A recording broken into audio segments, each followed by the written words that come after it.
Welcome to Chemistry at Hananiga High School. I'm Brian Brown, and today we'll be looking at our next set of notes dealing with chapter 17 and 18, where today we're going to pick up our first set of notes over equilibrium. But this is a pretty big concept, so we're going to actually split this up over several different days. So today I want you to have an understanding of really what equilibrium is. Now, this is the first time we've talked about equilibrium.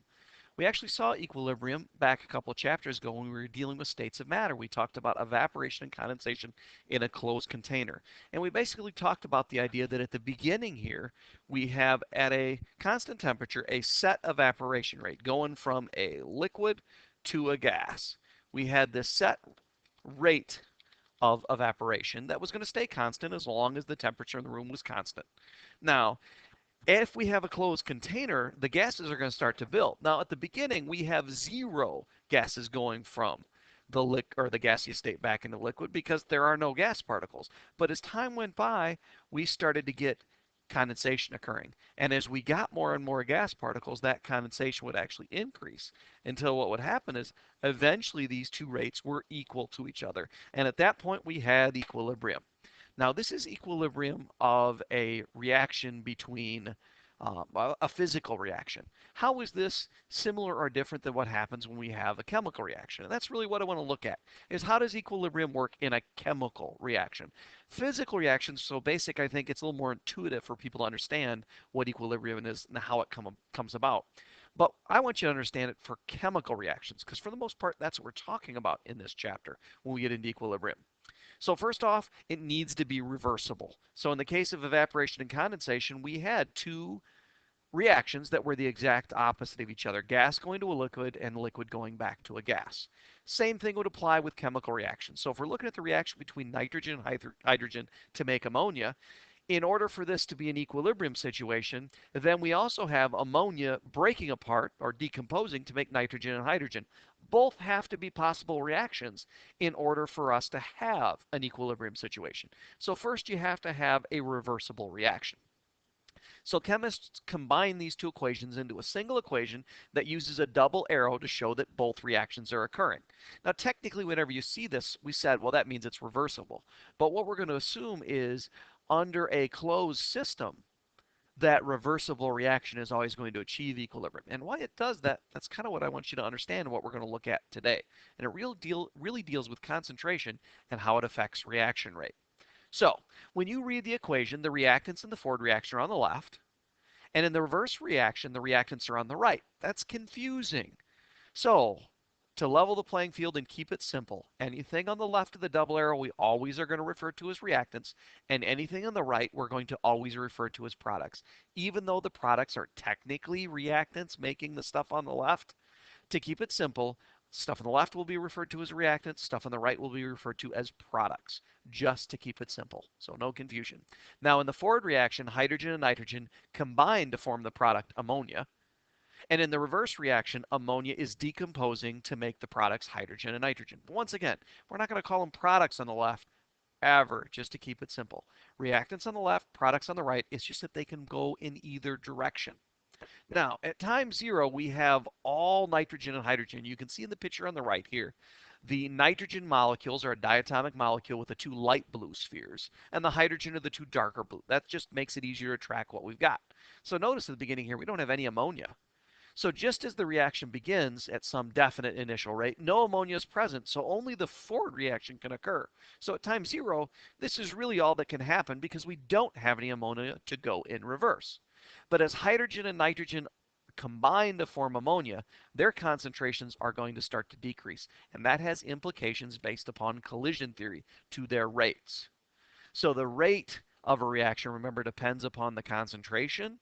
So as the concentration is decreasing, that's going to cause the forward rate to decrease. So we're going to start out with a large forward rate and a zero reverse rate because we didn't have any to go back.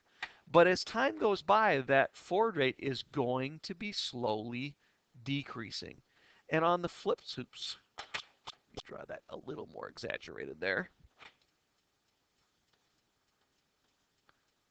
So as time goes by, our forward rate is going to get smaller and smaller and smaller. And conversely, the opposite is going to happen. We start with a zero reverse, and then as time goes by, that's going to slowly increase as the number of product particles and their concentration increases. So as soon as ammonia is present, the reverse reaction is also going to start to occur, slowly at first, but at an increasing rate as the concentration of ammonia grows. And as the reaction proceeds, the rate of the forward reaction is going to continue to decrease. The reverse is going, I'm sorry, yes, continue to decrease.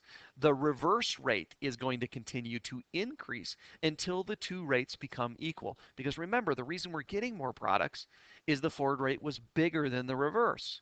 And as long as it's bigger, the reverse is going to keep getting larger and the forward is going to keep getting smaller. But as soon as they're equal to each other, it's like two people trading $2 every second. Nobody's going to get any richer or poorer at that point. So at that point, the two rates are equal and they will stay equal unless we mess with the system. But that's what we're going to get into tomorrow in our next set of notes. So at that point, ammonia is being produced as fast as it's being decomposed. So the concentrations of nitrogen, hydrogen, and ammonia all remain constant. The system has reached a state of balance that we refer to as equilibrium.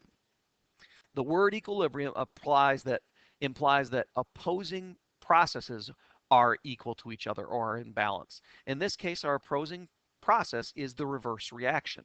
Notice at the beginning we have reactants, hydrogen and nitrogen, and their concentrations are dropping and their rates of dropping. And we have the ammonia, and it starts out at zero concentration and it increases over time. Well, eventually you hit a point right here where all three stop decreasing and increasing, and that would be the point at which we've reached equilibrium. Notice the rates are equal, and that makes the concentrations constant, but they're not equal to each other. They're not the exact same.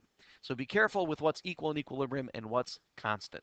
So equilibrium is when the forward and reverse rates of a reversible reaction are equal.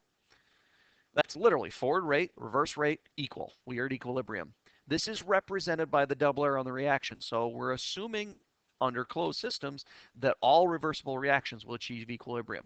So in this particular case, when you see that double arrow, we're talking about the equilibrium system of nitrogen and hydrogen reacting to make ammonia, and ammonia reacting to make nitrogen and hydrogen. Now, when we've reached that equilibrium, our concentrations become constant. So our reactant concentrations and our product concentrations become constant.